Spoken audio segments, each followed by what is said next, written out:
नमस्कार सभी को। आज हम कक्षा 10 की संस्कृत की ऑनलाइन क्लास में पाठ 10 सुभाषित रत्नानी पढ़ेंगे। बच्चों, कल के वीडियो में हमने पाठ परिचय और कुछ अन्य महत्वपूर्ण श्लोक पढ़े थे। आज हम पाठ के महत्वपूर्ण श्लोकों के बारे में पढ़ेंगे, जिसमें पहला श्लोक आता है, पृथ्व्यां त्रीणि रत्नानि जलम अन्नम सुभाषितम मूढ़े पाषाण खंडेषु रत्न संज्ञा विधीयते। पृथ्व्याम का अर्थ है पृथ्वी पर, धरती पर, त्रीणि तीन, रत्नानि रत्न, जलम अन्नम, जलम यानी जल, अन्नम यानी अन्न, सुभाषितम सुभाषित, अच्छे वचन, मीठे वचन, मूढ़े मूर्खों के द्वारा, पाषाण खंडेषु पत्थर के टुकड़े, रत्न संज्ञा रत्नों का नाम, विधीयते दिया जाता है। इसमें लेखक मूर्खों के द्वारा दी गई संज्ञा के बारे में वर्णन कर रहे हैं। कह रहे हैं, पृथ्व्यां त्रीणि रत्नानि जलम अन्नम सुभाषितम, धरती पर, पृथ्वी पर तीन रत्न हैं, पानी, अन्न और सुभाषित। मूढ़े पाषाण खंडेषु रत्न संज्ञा विधीयते, मूर्ख लोगों द्वारा पत्थर आदि के टुकड़ों को रत्न का नाम दिया जाता है। अर्थात इसमें बताया जा रहा है कि धरती पर तीन रत्न हैं। कौन कौन से तीन रत्न हैं? जल, अन्न और अच्छी उक्तियाँ, अच्छे कथन। ये तीन रत्न हैं। वे लोग मूर्ख हैं जो हीरा आदि पत्थर के टुकड़ों को रत्न ऐसा नाम देते हैं, ऐसा नाम रखते हैं। अब आता है हमारा दूसरा श्लोक, प्रिय वाक्य प्रदानेन सर्वे तुष्यन्ति जन्तव तस्मात् तदेव वक्तव्यम वचने का दारिद्रता।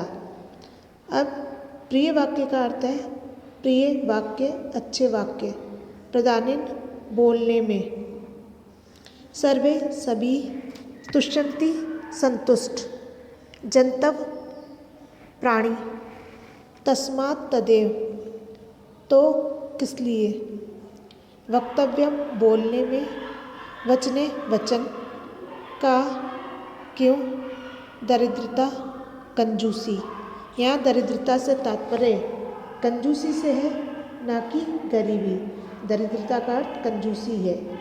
तो इस श्लोक में लेखक ने प्रिय वाक्यों के बारे में वर्णन किया गया है कि प्रिय वाक्य बोलने पर मनुष्य खुश होते हैं और कड़वे वचन बोलने पर या मीठे वाक्य न बोलने पर मनुष्य खुश नहीं होते हैं। तो इसमें बताया गया है, प्रिय वाक्य प्रदान सर्वे तुष्यन्ति जन्तव, मधुर या मृदु वाणी बोलने से सभी प्राणी संतुष्ट होते हैं।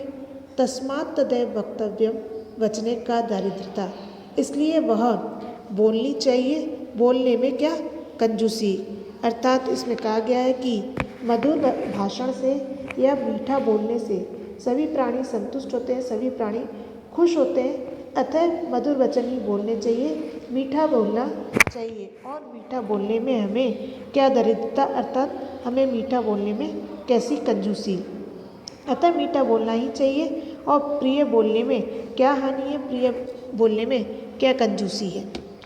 अब आता है हमारा तीसरा श्लोक, श्लोक नंबर 3, गुणे गौरवम आयाति नो उच्चे आसनम आसीत प्रसाद शिखरे स्थितो अपि काको न गरुडायते। गुणे यानी गुण, गुणे यानी गुण, गौरवम आयाति, गौरवम यानी बड़प्पन। अब यहाँ पर दो शब्द एक साथ लिखे हुए हैं, अलग अलग करेंगे तो हो जाएगा गौरवम प्लस आयाति। गौरवम बड़प्पन और आयाति यानी प्राप्त होता है। ना प्लस उच्चे, नौच्चे लिखा हुआ है तो इसका संधि विच्छेद करेंगे तो हो जाता है ना प्लस उच्चे। ना यानी नहीं, उच्चे यानी ऊंचे स्थान पर। आसनम आसीत, आसनम आसीत बैठने से, आसनम यानी बैठने से, स्थित यानी स्थित। प्रसाद शिखरो स्थितो अपि, प्रसाद शिखरस्थ, प्रसाद का अर्थ है यहाँ पर भवन। ये प्रसाद नहीं, प्रासाद है। प्रसाद का अर्थ है भवन। की चोटी पर प्रसाद शिखरो स्थितो अपि भवन की चोटी पर बैठा हुआ। काको कौआ ना नहीं गरुड़ायते गरुड़ की तरह गरुड़ पक्षी, ठीक है, गरुड़ायते का अर्थ है गरुड़ पक्षी। अब यहाँ पर तुलना की गई है कौवे की और गरुड़ पक्षी की कि कोई भी व्यक्ति क्या है ऊंचे स्थान पर बैठने से ऊंचा नहीं हो जाता या बड़ा नहीं हो जाता है, वो तो बड़ा या ऊंचा अपने बड़प्पन के कारण अपने गुणों के कारण से होता है। तो इसमें लेखक कह रहे हैं गुणे गौरवम आयाति न उच्चे आसनम आसीता। मनुष्य गुणों से ही बड़प्पन को प्राप्त होता है अर्थात बड़ा बनता है। प्रसाद शिखरो स्थितो अपि काको न गरुड़ायते, ना कि ऊंचे स्थान पर बैठा हुआ कौवा महल की चोटी पर बैठा हुआ भी गरुड़ नहीं बनता। यहाँ पर यह बताया गया कि मनुष्य जो है गुणों से ही बड़प्पन को प्राप्त होता है अर्थात अपने गुणों से ही बड़ा बनता है, ना कि ऊंचे स्थान पर बैठ करके, ना कि ऊंचे स्थान पर बैठा हुआ। अब यहाँ पर कौवे का उदाहरण और गरुड़ पक्षी का उदाहरण देकर के समझाया गया कि जिस प्रकार से ऊंचे स्थान पर बैठा हुआ कौवा महल की चोटी पर बैठा हुआ कौवा गरुड़ नहीं बन सकता। यहाँ पर बताया गया कि क्या कोई भी व्यक्ति जब बड़ा बनता है या महान बनता है तो वो किसी ऊंचे पद पर बैठ करके नहीं, अपने गुणों के कारण से ये ऊंचा बन जाता है। जैसे यहाँ पर गरुड़ और कौवे का उदाहरण देकर के बताया कि ऊंचे आसन पर बैठा हुआ कौवा, जैसे कौवा महल की चोटी पर बैठा हुआ है और बैठा हुआ भी गरुड़ नहीं बन सकता कि गरुड़ के समान बड़ा नहीं हो सकता, तो गरुड़ के समान बड़प्पन को प्राप्त नहीं कर सकता। अर्थात मनुष्य सद्गुणों से ही गौरव को प्राप्त करता है। उच्च आसनम अर्थात ऊंचे पद पर बैठकर उन्नति नहीं प्राप्त करता। इसमें बताया गया कि मनुष्य के अंदर अच्छे गुण हैं तो बड़प्पन को गौरव को प्राप्त कर सकता है, ना कि वो ऊंचे पद पर बैठ कर के उन्नति को प्राप्त कर सकता है। क्योंकि महल के सबसे ऊंचे शिखर पर बैठा हुआ भी कौवा गुणों को प्राप्त नहीं कर सकता। जिस प्रकार से महल की चोटी पर कौवा बैठ गया है वो फिर भी गरुड़ पक्षी के समान गुणों को प्राप्त नहीं कर सकता। अब आता है हमारा श्लोक नंबर 4। पात्रा पात्र विवेको अस्ति धेनु पन्नगयो इव तृणात् संजायते क्षीरम क्षीरात् संजायते विषम। अब यहाँ पर पात्र अपात्र, सुपात्र और कुपात्र। पात्र यानी सुपात्र और अपात्र यानी कुपात्र। यहाँ पर संधि विच्छेद करेंगे पात्र अपात्र का तो पात्र प्लस अपात्र हो जाता है। तो पात्र का मतलब तो हो गया सुपात्र और अपात्र का अर्थ हो गया कुपात्र। विवेको अस्ति विवेक से, विवेको अस्ति विवेक से, धेनु पन्न गयो, धेनु यानी गाय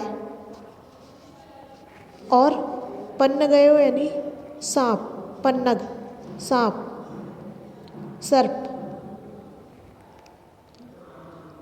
पन्न गयो सर्प। ईव यानी समान, तृणात यानी घास, तृणात घास, संजायते उत्पन्न होता है, क्षीरम यानी दूध, विषम यानी विष या जहर।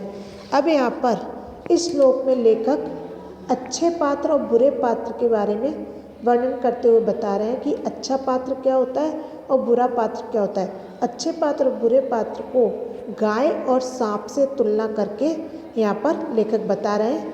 पात्र अपात्र विवेको अस्ति धेनु पन्न गयो ईव। अब इसमें कहा है सुपात्र और कुपात्र के भेद को समझना गाय और सांप के भेद को समझने के समान है।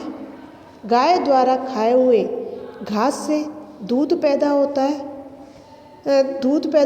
तृणात् संजायते क्षीरम क्षीरात् संजायते विषम। और अर्थात गाय जो है घास को खाती है, घास को खा करके भी वो दूध को देती है, परंतु दूध से जहर उत्पन्न होता है। अब यहाँ पर सांप जो है वो दूध को पीता है, दूध को पी करके भी वो जहर उत्पन्न करता है, जहर उगलता है। इससे स्पष्ट है कि गाय के सुपात्र और सर्प के कुपात्र होने के कारण ऐसा ही है। अर्थात इसमें बताया गया है सुपात्र और कुपात्र का भेद ज्ञान गाय और सर्प के भेद ज्ञान के तरह होता है, क्योंकि गाय जो है घास खा करके भी दूध देती है, परंतु सांप तो दूध पी करके भी जहर को देता है। अब आता है हमारा अगला श्लोक, श्लोक नंबर 5।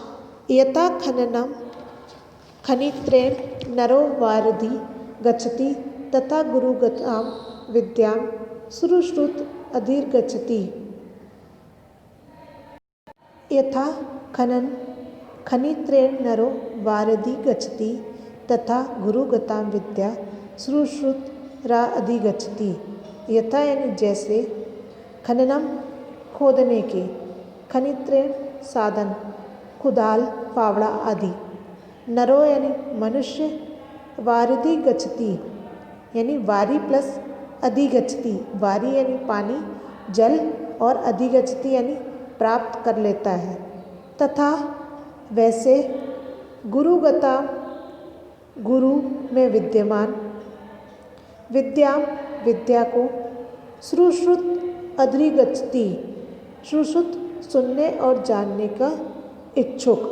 तो इसमें बताया गया है गुरु के एक अच्छे विद्यार्थी के लक्षणों का वर्णन किया गया है कि जिस विद्यार्थी को या जिस व्यक्ति को जानने की इच्छा होती है वो किसी न किसी तरीके से भी ज्ञान को अर्जित कर लेता है, चाहे उसके लिए कितनी ही परेशानियां क्यों ना हों। अब इसमें कहा गया है यथा खनन खनित्रेण नरो वारिधि अधिगच्छति। अब इसमें पानी का उदाहरण देकर के बताया गया है, जिस प्रकार से प्यासे व्यक्ति को जब पानी की आवश्यकता होती है, प्यास बुझाने की आवश्यकता होती है, तो वो किस प्रकार से अपनी पानी को प्राप्त करके अपनी प्यास शांत करता है, उसी प्रकार से जो जानने का इच्छुक व्यक्ति होता है या कुछ सीखने का इच्छुक व्यक्ति होता है तो वो किस प्रकार से अपनी जिज्ञासा को शांत करता है। यथा खननम खनित्रेण नरो वारिधि अधिगच्छति। जैसे मनुष्य खोदने के साधन अर्थात फावड़े या कुदाल से खोदता हुआ तथा गुरुगतां विद्यां सुश्रुत अधिगच्छति खोदता हुआ पानी को प्राप्त कर लेता है, वैसे ही जिज्ञासु एवं सेवा में परायण शिष्य गुरु में विद्यमान विद्या को प्राप्त कर लेते हैं। बताया गया कि जैसे मनुष्य को पानी को प्राप्त करना है, तो जैसे मनुष्य जो खोदने के साधन है, फावड़ा है, कुदाली है आदि से जमीन को खोद करके पानी को प्राप्त कर लेता है, ठीक वैसे ही जो जानने का इच्छुक व्यक्ति है, जो सेवा में लगा हुआ व्यक्ति है, वो गुरु में जो भी गुण विद्यमान है, जो कुछ भी अच्छी आदतें हैं, वो उस सबको प्राप्त कर लेता है, उस विद्या को ग्रहण कर लेता है। अर्थात ऐसे कह सकते हैं जैसे खोदने के साधन फावड़ा कुदाली आदि से खोद करके मनुष्य पानी को प्राप्त करता है, वैसे ही जानने का इच्छुक या सेवा परायण शिष्य गुरु से उसमें स्थित ज्ञान को प्राप्त कर लेता है। अब आता है हमारा अगला श्लोक, श्लोक नंबर 6। अजरा अमरावत प्राज्ञो विद्या अर्थम च चिंतेत ग्रहित इव केशेषु मृत्यु न धर्मा आचरेत। अब यहाँ पर बताया गया है अजरा अमरावत, अजर स्वयं को अजर अमर मानते हुए, खुद को स्वयं को अजर अमर मानते हुए, प्राज्ञ बुद्धिमान, विद्यार्थम विद्या को प्राप्त करने के लिए, च और चिंतित विचार करना चाहिए, ग्रहित यानी ग्रहण करना पकड़ना, ईव यानी समान, केशेषु यानी बाल, ग्रहित यानी ये समान ईव के, और केशेषु यानी केशेषु ग्रहित मरणासन्न ईव, सॉरी केशेषु ईव का अर्थ है मरणासन ईव, मृत्यु के केश पकड़ रखे हों, मृत्यु ने केश पकड़ रखे हों यानी कि मौत ने केश पकड़ रखे हों, ऐसा मानकर, धर्म आचरित मान करके। तो इस श्लोक में क्या है, बताया गया है कि जो भी कार्य है, जो भी करने योग्य कर्म है, हमें उन्हें कर लेना चाहिए, उसे हमें कल के ऊपर नहीं टालना चाहिए, क्योंकि मृत्यु कभी भी आ सकती है, क्योंकि मृत्यु हमारे बाल पकड़ करके तैयार खड़ी रहती है आने के लिए। तो इसने श्लोक में लेखक ने बताया कि विद्वान स्वयं को अजर अमर मान करके, कि विद्वान जो है, विद्वान व्यक्ति जो है, मनुष्य स्वयं को अजर, कि मैं अजर हूँ, कभी बूढ़ा नहीं होगा, अमर, मैं कभी नहीं मरूँगा, ऐसा मानकर विद्या और धन के विषय में सोचना चाहिए। मौत ने बाल पकड़ रखे हैं, अर्थात मौत दरवाजे पे खड़ी है, ऐसा सोच करके धर्म का आचरण करना चाहिए। अर्थात इसमें लेखक कह रहे हैं कि हमें जो काम करना है उस काम को जल्दी से कर लेना चाहिए, कल के ऊपर नहीं त्यागना चाहिए। स्वयं को अजर अमर मान करके विद्या तथा धन का अर्जन करना चाहिए, परंतु यमराज ने मेरे बाल पकड़ रखे हैं, अर्थात मैं मरणासन्न हूँ, मैं मरने वाला हूँ, ऐसा मान करके धर्म का आचरण करना चाहिए, क्योंकि मृत्यु कभी भी आ सकती है, मृत्यु कभी भी प्राप्त हो सकती है, हमें ऐसा मान करके कार्य को कर लेना चाहिए। अब आता है हमारा अगला श्लोक नंबर 7। धन धान्य प्रयोगेषु विद्याया संग्रहेषु च आहारे व्यवहारे च त्यक्त लज्ज सुखी भवेत्। धन्य धान्य प्रयोगेषु, धन्य और धान के प्रयोग में, विद्या के ग्रहण करने में, संग्रहेषु यानी ग्रहण करने में, आहारे व्यवहारे, आहार यानी भोजन, व्यवहार यानी परस्पर व्यवहार, आपसी व्यवहार, च यानी और, त्यक्त यानी त्याग कर, लज्ज यानी लज्जा, सुखी यानी सुखी, भवेत यानी होना चाहिए। तो इसमें लेखक ने बताया गया है कि हमारे द्वारा जो धन और धान्य का काम है और जो आपसी व्यवहार है, इस व्यवहार में हमें लज्जा को त्याग देना चाहिए, और ऐसे कार्यों को करने में लज्जा त्यागने वाला व्यक्ति ही सुखी रहता है, वो किसी भी प्रकार से दुखी नहीं होता है। तो इस श्लोक में कवि ने निर्देश करता है कि व्यवहार में स्पष्टता होनी चाहिए, और स्पष्टता का बहुत ज़्यादा महत्व है। तो कहा गया है कि धन्य धान्य प्रयोगेषु विद्याया संग्रहेषु, धन्य धान के यानी कि लेन देन के, धन्य धान से अर्थ लेन देन के, व्यवहार में, विद्या ग्रहण में, भोजन तथा परस्पर व्यवहार में लज्जा त्यागने पर, अर्थात स्पष्ट कह देने पर व्यक्ति सुखी होता है। अर्थात हम इस प्रकार से कह सकते हैं, धन और अन्न के प्रयोग में, ज्ञान प्राप्ति के समय में, भोजन के समय या भोजन के विषय में और आपसी व्यवहार में जो मनुष्य लज्जा को त्याग कर स्पष्ट कहता है, वह सदैव सुख पाता है, अर्थात वह सदैव सुखी रहता है। अब आता है हमारा श्लोक नंबर 8। विद्या विवादाय धनम मादाय शक्ति परेशान परिपीडनाय खलस्य साधो विपरीत एतत् ज्ञानाय दानाय च रक्षणाय। विद्या यानी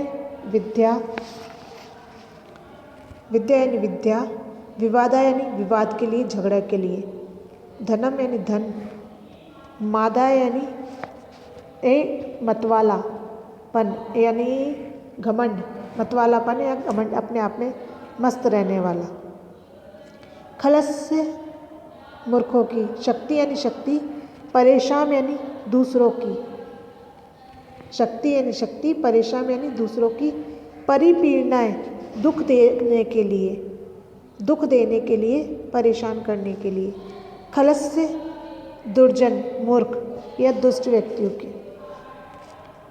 साधो विपरीत, साधु के विपरीत, सज्जनों के विपरीत। अगर संधि विच्छेद करेंगे तो शब्द हो जाएगा साधु प्लस विपरीत प्लस एतत्। साधु यानी साधु, विपरीत यानी उल्टा, एतत् यानी यह।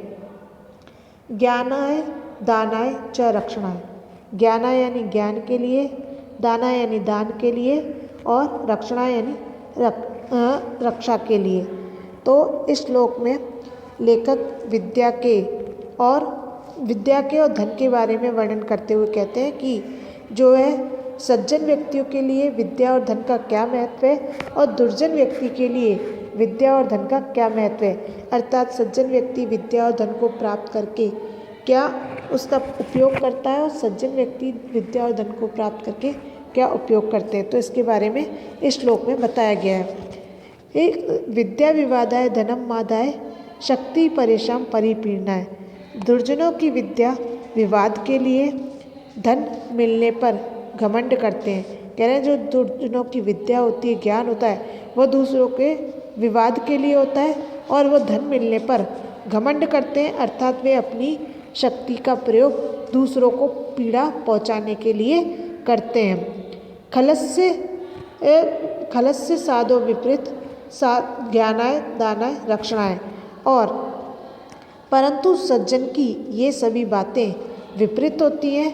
सज्जनों की विद्या ज्ञान के लिए, धन दान के लिए और शक्ति दूसरों की रक्षा करने के लिए होती है। यानी कि इस श्लोक में लेखक बता रहे हैं कि जो विद्या है वो मूर्ख व्यक्ति जो है, मूर्खों की विद्या विवाद करने के लिए, जो धन है कि जो मूर्ख व्यक्ति है उनकी विद्या विवाद करने के लिए और धन मिलने पर वो घमंड करने लगते हैं, और शक्ति परेशान पर पीड़ना, और शक्ति प्राप्त होने पर वो दूसरों को परेशान करते हैं।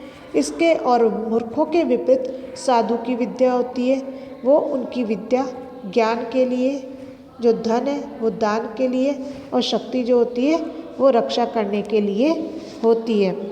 अर्थात सज्जन की ये बातें सभी विपरीत होती हैं। सज्जनों की विद्या ज्ञान के लिए है, धन दान के लिए तथा शक्ति दूसरों की रक्षा करने के लिए होती है। अब आता है हमारा श्लोक नंबर, अब आता है अगला श्लोक 9। खल सर्प मात्राणि पर छिद्राणि पश्यति आत्मनो विल्व मात्राणि पश्यन् अपि न पश्यते। खल यानी मूर्ख, सर्प मात्राणि सरसों के समान छोटे, सरसों के बीज के समान छोटे, पर छिद्राणि दूसरों के दोषों को, पश्यति देखते, आत्मना अपने स्वयं के, विल्व मात्राणि बेल के फल के समान, बिल्व के फल के समान, पश्यन् अपि न पश्यन्ति देखा अनदेखा। पश्यन् यानी देखा, अपि यानी भी, न यानी नहीं, और पश्यति यानी देखते। तो इस पाठ में कवि यानी इस श्लोक में कवि कहते हैं कि मनुष्य दूसरों के दोषों को देखता है, अपने दोषों को नहीं देखता।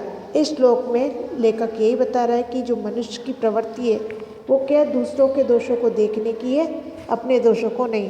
अर्थात मनुष्य दूसरों के दोषों को देखता है, अपने दोषों को नहीं देखता। खल सर्प मात्राणि पर छिद्राणि पश्यति। दुर्जन व्यक्ति दूसरों की सरसों के दाने के बराबर, अर्थात छोटी से छोटी कमी को देख लेता है, छोटी से छोटी दोष को देख लेता है। आत्मनो बिल्व मात्राणि पश्यन् न पश्यन्ति। परंतु अपनी बिल्व फल के बराबर मोटी गलती भी नज़र नहीं आती। अर्थात अपनी बिल्व फल के बराबर बड़ी से बड़ी गलती भी उनको दिखाई नहीं देती, उन्हें नज़र नहीं आती। अर्थात इसमें हम इस तरीके से कह सकते हैं कि दुर्जन दूसरों के जो है सरसों के बीज के समान छोटे से छोटे जो दोष होते हैं, जो कमियां होती हैं, उनको ढूंढ लेते हैं, उनको देख लेते हैं, लेकिन अपने जो बिल्व यानी बेल का पेड़, बिल के फल के समान जो बड़े दोष होते हैं उनको भी नहीं देखते हैं, इतनी बड़ी गलतियां होती हैं उनको भी नहीं देखते हैं, अपितु उनकी उपेक्षा करते हैं। यानी मनुष्य की प्रवृत्ति होती है कि मनुष्य अपनी कितनी भी बड़ी गलती क्यों ना हो उसको अनदेखा कर देता है और दूसरे के अंदर की छोटी से छोटी कमी को बाहर निकाल करके देखता है। अब अगला आता है श्लोक नंबर 10। शोका अरीति परित्राणम प्रीति विष्म भाजनम केन रत्नम सृष्टम मित्र अमित्य अक्षरद्वम। अब यहाँ पर शोका अरीति परित्राणम का अर्थ है शोक रूपी शत्रु से बचाने वाला, शोक रूपी शत्रु से बचाने वाला। प्रीति विश्व भाजनम, प्रेम और विश्वास का पात्र। प्रेम और विश्वास का पात्र। केन यानी किससे या किसने। रत्नम ईदम, यह रत्न। संधि विच्छेद करेंगे तो रत्न प्लस ईदम, ईदम यानी यह, रत्नम यानी रत्न या मणि। सृष्टम बनाया, रचना की। मित्र अमित्र अक्षर द्वयम, यानी मित्र नाम के अक्षर को, मित्र इन दो नाम के अक्षरों को बनाने वाला। तो इस श्लोक में कवि मित्र के गुणों का वर्णन करता है। मित्र के गुणों के बारे में बताते हैं कि शोका अरिति परित्राणम प्रीति विश्व भाजनम, यानी शोक या दुख रूपी शत्रु से रक्षा करने वाला, प्रेम एवं विश्वास का पात्र, यह दो वर्णों वाला मित्र शब्द किसने बनाया। यहाँ पर लेखक कह रहे हैं कि शोका अराति परित्राणम प्रीति विश्व भाजनम केन रत्नम ईदम सृष्टुम मित्र अमित्य अक्षर द्वयम। शोक या दुख रूपी शत्रु से रक्षा करने वाला, प्रेम एवं विश्वास का पात्र, ये दो वर्णों वाला मित्र शब्द किसने बनाया। अर्थात जो शोक और शत्रु से रक्षा करता है, जो प्रेम और विश्वास का पात्र है, ऐसा ये मित्र शब्द किसने बनाया। इस मित्र शब्द की रचना किसने की।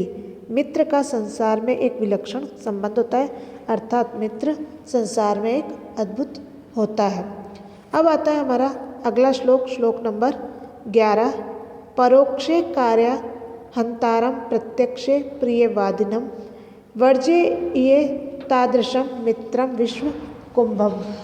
अब यहाँ पर हम इसके शब्दार्थ देखते हैं। पहले परोक्षे यानी प्रत्यक्ष, परोक्षे यानी प्रत्यक्ष रूप से, यानी पीठ पीछे। परोक्ष यानी पीठ पीछे, पीठ पीछे। कार्य हंतारम, काम को बिगाड़ने वाले। परोक्ष यानी पीठ पीछे, कार्य हंतारम, काम को बिगाड़ने वाले। प्रत्यक्ष सामने से, प्रकट से। प्रियवादिनम, मीठा बोलने वाले। प्रियवादिनम, मीठा बोलने वाले। वर्जते, त्यागना चाहिए। वर्जते तादृश, उन जैसे। मित्रम, मित्र को। विष कुंभम, विष यानी जहर, कुंभम यानी घड़े। पयोमुखम, पयोमुखम जिसके मुख भाग पर यानी ऊपर ऊपर दूध हो, ऐसे को।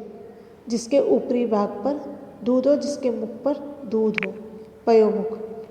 तो इस श्लोक में लेखक बता रहे हैं कि, इस श्लोक में लेखक वर्णन करते हुए कहते हैं कि सुभाषित पाठ में इस श्लोक में कवि कपटी मित्र को त्यागने का निर्देश देते हैं। जो मनुष्य, जो मित्र कपटी है, चालाक है, ऐसे मित्र को त्यागने में हमें जरा भी देरी नहीं करनी चाहिए। ऐसे मित्र को हमें त्याग देना चाहिए। इस बारे में लेखक कह रहे हैं। तो कह रहे हैं परोक्षे कार्य हंतारम प्रत्यक्षे प्रियवादिनम। पीछे से अर्थात अनुपस्थिति में तो कार्य बिगाड़ने वाला होता है, अर्थात, और प्रत्यक्ष से आंखों देखते हुए मधुर वाणी बोलता है, मधुर वाणी बोलता है। वर्जते तादृशम मित्रम को विष कुंभम पयोमुख। और ऐसे दुग्ध मुख वाले जहर से भरे घड़े के समान मित्र को त्याग देना चाहिए। अर्थात जो मित्र मुंह के सामने तो मीठी मीठी बातें करे और पीठ पीछे छुरा भौंकने का काम करे, अर्थात पीठ पीछे काम को बिगाड़ने का काम बिगाड़ने की बात करे, तो ऐसे धोखेबाज मित्र को त्याग देना चाहिए। अर्थात जो मित्र अनुपस्थिति में काम बिगाड़ने वाला होता है और सामने मीठा बोलता है, ऐसे दुग्ध मुख विषपूर्ण घड़े की तरह धोखेबाज मित्र का त्याग कर देना चाहिए। ऐसे मित्र को छोड़ देना चाहिए, क्योंकि ऐसा मित्र कुमित्र होता है। अब आता है हमारा श्लोक नंबर 12। अनुकूले विदो देयम यत पूरेता हरि, प्रतिकूले विदो देयम यत सर्वम हरिष्यति। अनुकूले यानी मनोवांछित होने पर या अनुकूल होने पर। विदो यानी भाग्य या विधाता। देयम यानी देता है। यत यानी जो। पूरिता देने वाला। हरि यानी परमेश्वर भगवान। प्रतिकूले विपरीत। विदो यानी भाग्य। यत यानी कि। सर्वम यानी सब। हरिष्यति यानी छीन लेता है, छीन लेता है। तो इस श्लोक में ईश्वर ने क्या है, अनुकूल होने पर तो सब कुछ देते हैं और प्रतिकूल होने पर सब छीन लेते हैं, इस बारे में वर्णन किया गया है। इस श्लोक में कवि कहता है कि भाग्य के अनुकूल होने पर, भाग्य सही होने पर तो सब कुछ अनुकूल होता है और भाग्य के विपरीत होने पर सब कुछ विपरीत हो जाता है, सब कुछ बदल जाता है। तो इस बात का इसमें वर्णन किया गया है। इसमें कहा गया है कि अनुकूले विदो देयम यत पूरिता हरि, जब भाग्य विधाता या चंद्रमा अनुकूल होता है तो ईश्वर जो कुछ भी देने योग्य है उसे पूरा करता है। प्रतिकूले विदो देयम यत सर्वम हरिष्यति, परंतु जब भाग्य विधाता या चंद्रमा प्रतिकूल होता है तो जो भी दे होता है भगवान उसे भी छीन लेता है। अर्थात जब हमारा भाग्य अनुकूल होता है तो भगवान जो कुछ भी देने योग्य है उसे पूरा करता है, उसे पूरा देता है। जब हमारा भाग्य विपरीत होता है, भाग्य प्रतिकूल होता है, तो जो कुछ भी देता है भगवान उसे भी हमसे छीन लेता है। अर्थात हम इस प्रकार कह सकते हैं कि जब विधाता या भाग्य हमारा अनुकूल होता है तब जो दे है उसे ईश्वर पूरा करता है, जो देने योग्य ईश्वर उसे देता ही देता है। लेकिन जब देवता प्रतिकूल हो जाता है, जब हमारा भाग्य प्रतिकूल हो जाता है तब ईश्वर देने योग्य संपदा को भी छीन लेता है। जो चीज़ें हमारे देने योग्य है ईश्वर हमसे, भगवान हमसे वो सब भी छीन लेता है। अब आता है हमारा श्लोक नंबर 13। अहिंसा परमो धर्म स्थिता अहिंसा परम तप, अहिंसा परमम सत्यम यतो धर्म प्रवर्तते।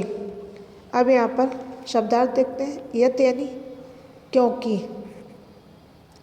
अहिंसा यानी अहिंसा, परमो यानी परम, धर्म यानी धन, तथा यानी तथा, परम यानी ही परंतु सर्वोच्च, तप यानी तप, और यत यानी क्योंकि, प्रवर्तते यानी आरंभ से, प्रवर्तते यानी आरंभ से। अब इसमें श्लोक में बताया गया है कि श्लोक में बताया गया है, इस श्लोक में धर्म की उत्कृष्टता को बताया गया है। इसमें कहा गया है अहिंसा परमो धर्म स्थिता अहिंसा परम तप। अहिंसा सर्वोच्च धर्म है और अहिंसा महान तपस्या है। अहिंसा परम सत्य है क्योंकि धर्म वहीं से ही आरंभ होता है, वहीं से ही प्रारंभ होता है। अर्थात प्राणियों का वध न करना, मन वचन कर्म से किसी को पीड़ा न पहुंचाना परम धर्म होता है। अहिंसा महान तप है। यह अहिंसा ही सर्वोच्च सत्य है क्योंकि अहिंसा भाव से ही धर्म प्रवर्त होता है, अहिंसा भाव से ही धर्म प्रारंभ होता है। अब आता है हमारा श्लोक नंबर 14। आततायिन आयंतम हन्या देवा विचार्यन, न आततायी वदे दोषी दोषो हंतुम भवति कश्चन। आततायिन का अर्थ है आते हुए। आततायिन यानी अनाचारी, आततायी अत्याचारी, आयंतम आते हुए, हन्या देव हंतुम, हंतुम तो हन्या का मतलब हो जाएगा हंतुम, यहाँ पर तो जाएगा हन्या देव। अब आता है हमारा 14वां श्लोक। आततायिन आयंतम हन्या देव विचार्यन, न आततायी वदे दोषो हंतुम भवति कश्चन। आततायिनम का अर्थ है आतताई अनाचारी को, आयंतम आते हुए को, हन्यात वध मारना, अविचार्यन बिना विचारे बिना सोचे। ना आतताई, ना प्लस आतताई, ना यानी नहीं और आतताई यानी भी अनाचारी अत्याचारी। दोषों यानी दोष, हंतुम यानी मारने में, भक्ति यानी होता, कश्चन यानी कोई। तो इस श्लोक में लेखक कह रहे हैं कि जो हमारा बुरा करने वाला है, यानी कि जो हमें दोष पहुंचाने वाला है, मारने वाला है, ऐसे आतताई को मारने में कोई दोष नहीं है, ऐसे अत्याचारी को मारने में कोई दोष नहीं लगता है। तो इसमें कहा गया आततायिनम आयंतम हन्यात देव विचार्यन। आतताई अर्थात आतंक फैलाने वाले को, आते हुए को बिना विचारे ही मार देना चाहिए। ना आतताई वधे दोषो हंतुम भवति कश्चन। क्योंकि आतताई का वध करने पर मारने वाले को कोई अपराध नहीं लगता, कोई दोष या पाप नहीं लगता। अर्थात इस श्लोक में बताया गया है कि आते हुए आतताई को, जो अत्याचारी व्यक्ति है, अनाचारी व्यक्ति है, उनको आते हुए को बिना विचारे ही मार देना चाहिए। उनको मारने में किसी भी प्रकार का कोई विचार नहीं करना चाहिए, क्योंकि आतंकी या अनाचारी को मारने को, उसे घात को कोई अपराध नहीं होता। क्योंकि आतंकी है या अनाचारी है, इसको मारने में, उसके घात को करने में, उसको हानि पहुंचाने में कोई अपराध नहीं होता। दुष्ट का तो विनाश करना ही उचित है, क्योंकि जो दुष्ट व्यक्ति है, ऐसे व्यक्ति का तो विनाश करना ही ठीक है, ऐसे व्यक्ति का विनाश करना ही उचित है। अब आता है हमारा अगला श्लोक, श्लोक नंबर 15।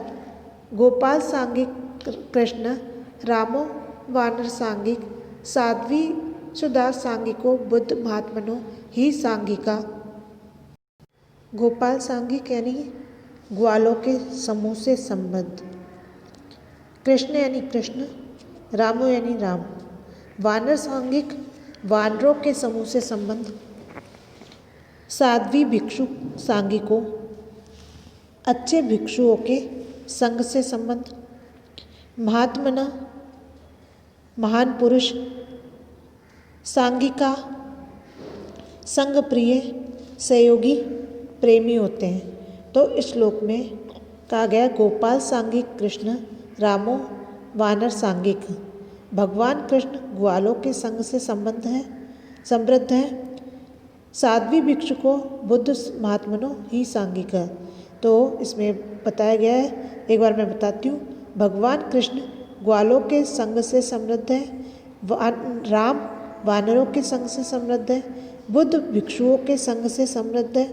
और क्योंकि महान पुरुष या महापुरुष या महान आत्मा वाले लोग सदैव संग प्रिय या साचर्य भाव रखने वाले होते हैं।